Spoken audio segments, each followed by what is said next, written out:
You've probably heard both, sometimes in the same week, sometimes from the very same person, sometimes even in the very same conversation. You're too sensitive, too intense, too much to handle. And then, quietly, right underneath it, why aren't you doing more? Why can't you just be a little more like everyone else? Why isn't what you're offering ever quite enough? If you've spent your whole life feeling like two contradictory things at once, somehow overwhelming and somehow insufficient, there's a real psychological reason for that specific, exhausting contradiction, and it usually traces back further than you'd expect. Therapists who work with childhood emotional patterns describe this as a double bind, a situation where two conflicting messages get sent at the same time, and there's no version of you that satisfies both. Maybe you grew up with a parent who wanted your emotions available on demand, comforting them, absorbing their moods, being emotionally present for their needs, but who then labeled your own emotions as dramatic, inconvenient, or too much the moment they were inconvenient for them. That's the exact combination that manufactures this feeling. You learn early that your full self is a burden, but a smaller, quieter, more convenient version of you is never quite sufficient either. Here's how it actually forms. When a child's authentic reactions, crying, anger, big excitement, get consistently met with calm down or you're overreacting, the child doesn't stop feeling things. They just learn to feel things secretly, while performing a smaller, safer version on the outside. But performing smaller costs something too. It means your real needs rarely get met, because nobody can respond to needs you've learned to hide. So you end up in this strange loop, punished for taking up space, and simultaneously starved because you stopped asking for enough of it. Add to that a household where affection or attention was conditional, where you had to earn warmth through being useful, agreeable, or impressive, and you get the second half of the pattern, a nagging sense that whatever you're offering right now still isn't quite enough to deserve real, unconditional care. This double bind rarely gets named out loud inside the family it happens in, because on paper the two messages don't look connected at all. One shows up as an offhand comment about your reaction being dramatic, the other shows up months later as disappointment that you didn't do more, remember more, give more. Nobody sits a child down and explains the rule.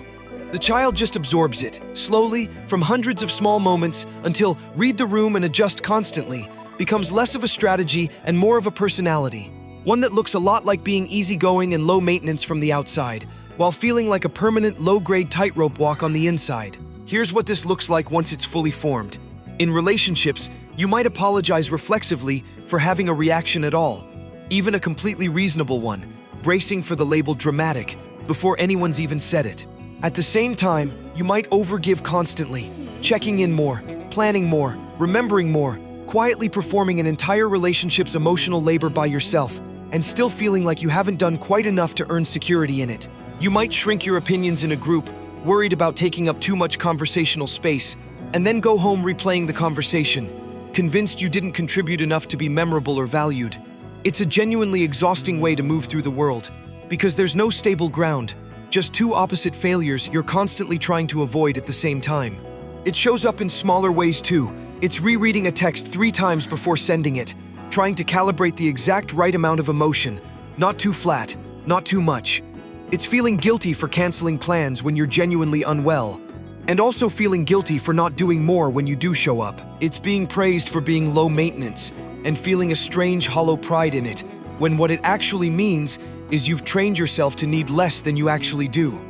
It's the specific dread of sending a message that might come across as needy, followed immediately by the fear that staying quiet makes you forgettable. It's ordering the smaller portion at dinner and still feeling like you ate too much, and then, an hour later, feeling strangely proud of yourself for barely eating at all, both reactions completely disconnected from what your body actually needed. It's laughing off a compliment the second it lands, deflecting it before it can fully register, because being seen as impressive feels like it's inviting the too much label right back in. It's also, quietly, keeping a running mental tally of everything you've done for other people, not out of resentment exactly, but as evidence, just in case you ever need to prove you were enough. As an adult, this pattern rarely announces itself directly. It usually just feels like chronic self-monitoring, a constant background calculation running under everything you say and do. Am I too much right now, or not enough? Many people with this pattern become excellent at reading a room, at adjusting in real time, a skill that looks like emotional intelligence from the outside, but often runs on anxiety rather than genuine ease. Some overcorrect into perfectionism, believing if they could just get the amount exactly right, contribute just enough, need just little enough, the contradiction would finally resolve, not realizing the contradiction was never actually about the right amount, it was a flawed system they were raised inside. Others burn out entirely, exhausted from monitoring themselves so constantly that they eventually stop trying to calibrate at all, swinging into withdrawal instead, because it feels safer to offer nothing than to keep guessing wrong. This calibration follows people into their closest relationships too, often in ways that are hard to spot from inside them. It can look like dating people who are emotionally inconsistent, because their unpredictability at least gives you a clear, familiar job, work harder, read them better, finally get the amount right, rather than facing the unfamiliar quiet of someone who's simply, steadily satisfied with you as you are. It can look like overfunctioning at work, volunteering for more than your share, not purely from ambition, but from a quiet fear that doing a normal, reasonable amount would somehow expose you as not enough. And it can look like going quiet in your closest friendships right when you need the most support, because asking for real help finally tips the scale into too much, even with people who have shown you, repeatedly, that they'd want to know. If this has been quietly running your whole life, here's where it starts to loosen. First, notice that too much and not enough were never actually about your true size. They were about someone else's inconsistent capacity, a parent who couldn't hold your full self, and also couldn't offer you enough of theirs. And that inconsistency was their limitation, not an accurate measurement of you. Second, practice tolerating the discomfort of taking up a normal, unremarkable amount of space, sharing an opinion without softening it 3 times, expressing a need without immediately apologizing for having one, and noticing that the world, unlike your childhood, usually doesn't collapse when you do.